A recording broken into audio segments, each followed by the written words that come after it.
আগামী ৬ নভেম্বর বৃহস্পতিবারে আরকান সড়ক পরিবহন শ্রমিক ইউনিয়নের অন্তর্ভুক্ত চকরিয়া লামা আলীকদম রোড কমিটির ত্রিবার্ষিক নির্বাচন উপলক্ষে ৩১ অক্টোবর শুক্রবার সন্ধ্যা ৭টায় আলীকদম বাস টার্মিনাল আবু সালাম মার্কেট এলাকায় অত্র এলাকার সর্দার জনাব বেলাল উদ্দিনের সভাপতিত্বে ড্রাইভার মিজানের সঞ্চালনায় জনাব আলী হোসেন বাপ্পি সদস্য পদপ্রার্থীর হাতুড়ি মার্কার সমর্থনে এক নির্বাচনী পথসভা অনুষ্ঠিত হয়েছে। অনুষ্ঠানে আগত অত্র সমিতির সিনিয়র নেতৃবৃন্দের মধ্যে উপস্থিত ছিলেন সভাপতি প্রার্থী মনু এবং সহ সভাপতি প্রার্থী আনোয়ার হোসেন,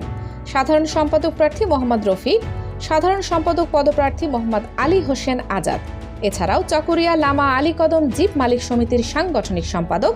জনাব রিয়াজ উদ্দিন, অত্র সমিতির সদস্য জনাব মোহাম্মদ শামসুল আলম, মোহাম্মদ আবু হানিফ সহ অন্যান্য ২ শতাধিক সদস্য উপস্থিত ছিলেন। উক্ত নির্বাচনী পথসভায় আগত অতিথিবৃন্দরা বক্তব্যে তাদের নিজ নিজ অভিমত ব্যক্ত করেন এবং আলীকদম পর্যটন এলাকা হিসেবে সুদক্ষ নেতৃত্বে এগিয়ে নিতে উপস্থিত অত্র সমিতির সকল সদস্যগণকে উদ্দেশ্য করে জনাব আলী হোসেন বাপ্পিকে সদস্য পদে হাতুড়ি মার্কায় মূল্যবান ভোট প্রদান করে জয়যুক্ত করার আশ্বাস প্রদান করেন।